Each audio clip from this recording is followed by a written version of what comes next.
class which is best placed in that kind of environment, and we have Aditya Birla, which has actually launched the open-ended fund of funds scheme investing in units of ETFs focused on US Treasury bonds as well.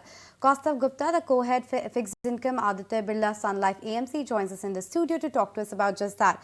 Kaustubh, hi, good to have you on the show. Thanks so much for making time and coming down. Thank you, ma'am. First up, explain to us why one should invest in this.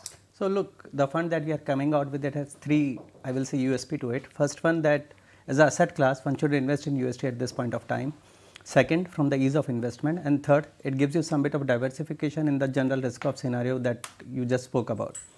Now, when I am talking about that why UST at this point of time, look, the idea is that when you invest in any asset, you want it to be cheaper, which is way it is. In last 18 months, bond markets, they have seen one of their worst period in last 50 years. So from a valuation perspective, they looks relatively cheap. Second, at margin, we do think that the monetary policy hike by Fed is now started to work on US markets, in the sense that when we are looking at the commercial bank loans, we are looking at the money supply growth, when we are looking at their mortgage rates, when we are looking at their labor markets, everything is pointing to a slowdown at margin, which means that we do expect that Fed is very near to its peak rates, which makes sense that to invest in UST. Historically, whenever Fed has stopped its rate hikes, usually plus minus 1 month, USTs has also peaked in. The second is ease of investments. When I am talking of ease, one can invest directly in these USTs as well, but if you are investing in UST directly, there is a cap that how much you can invest, and it is also subject to some bit of a tax collection at source requirement at the rate of 20%. That makes it little inefficient. If you are investing through mutual funds in ETF route, what it does is that entire regulatory filings is taken care of by us, and also you are not subject to any LRS cap.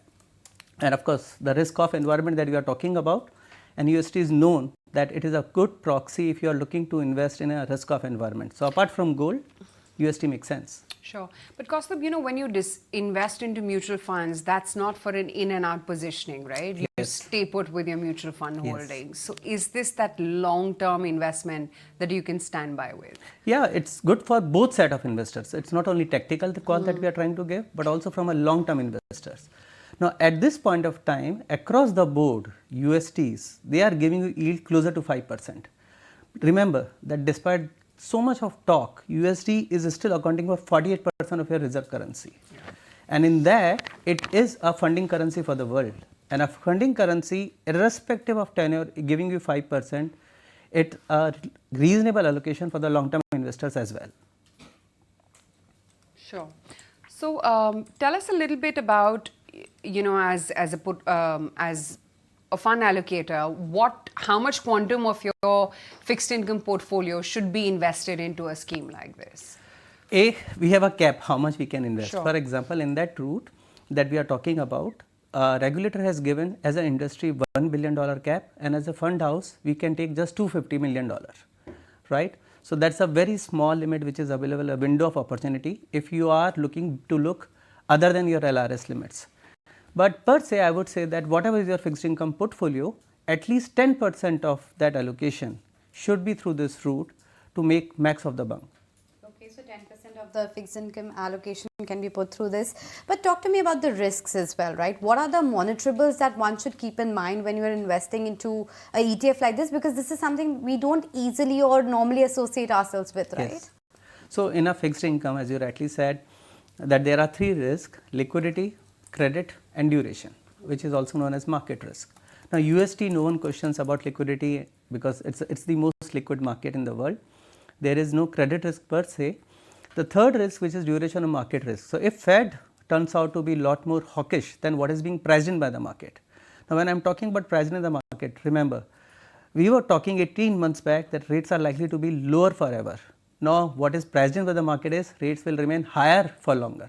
So a lot of thing is already in price. Now this being an offshore market or offshore instruments, the fourth risk I would say at margin involves is the currency risk. Now again the argument says that in last 10 years usually dollar INR has depreciated by 3.5%. What we are assuming is that incrementally INR will depreciate by just 1.5 to 2% in order to ensure that we remain competitive. So if you have from a long term allocation perspective that takes care of potential walls, it is available at cheap prices. We are near to the rate hike which is being done by the Fed, and you have an added advantage of diversification in risk off, especially through currency as well. It makes a lot more sense both for tactical and long term investors. And what about your own view with respect to investment in US market right now, US bond market that is, versus the Indian market, because the spread between the Indian bond as well as US bond has narrowed quite a bit, right? What's your take on that, of how the way forward will be? Look, again, it refers to the technical part, which is a valuation part of it. As we speak, the spread is too narrow between USTs and Indian govies. As a matter of fact, last 20 years, average govies, Indian government bonds, they have traded closer to 7 to 7.5, and today also they are in that range. But average USTs, they have traded closer to 2.5 to 3, and they are available at 5, which means that US treasuries, they have a lot of room to move downward compared to the RBI giving or enabling to ensure the financial stability Indian government bonds, and which is why from that perspective as well it makes sense. Okay, Kaustubh, great to have you on the show, and once again good luck for this scheme, an interesting proposition at that, and seems like good timing too. We're going to take a very quick break on that note.